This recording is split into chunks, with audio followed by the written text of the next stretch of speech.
तर ही भेट तर पार पडली, मात्र या भेटीनंतर सुशीलकुमार शिंदे आणि पाटलांनी नेमकी काय प्रतिक्रिया दिली आहे पाहूयात।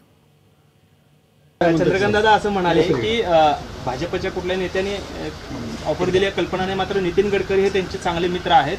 त्यांनी कदाचित बोलता बोलता असं म्हटले असतील की सुशीलकुमारजी आपण किंवा प्रणितीताई यांना पक्षामध्ये आपण यावं अशी ऑफर दिली असेल। तर असा अंदाज त्यांच्यापैकी कोणीही म्हटलेलं नाही आणि ज्यांनी मला ऑफर दिली ते नाव मी सांगणार नाही। काय हे गुप्त गोष्टी असतात, कसं सांगणार? तर प्रणितीताई जर का आमच्या पक्षात आल्या तर आम्ही त्यांचं स्वागत करू असं म्हटलेलं आहे। त्यांना वाटतं असं, ऑफरकडे आपण कसं पाहताय जाहीर ते वाटतं त्यांना। आता ते प्रणितीच्या मनामध्ये काय आहे ती इंडिपेंडंट आहे, मी काय करू शकणार? शी इज मॅच्युअर। सुशीलकुमार शिंदेसारख्या काही फॅमिलीज या महाराष्ट्र राजकारणामध्ये अतिशय सुसंस्कृत फॅमिलीज म्हणून प्रसिद्ध आहेत की ज्यांच्यावर कधीही कोणी शिंतोडे उडवलं नाही।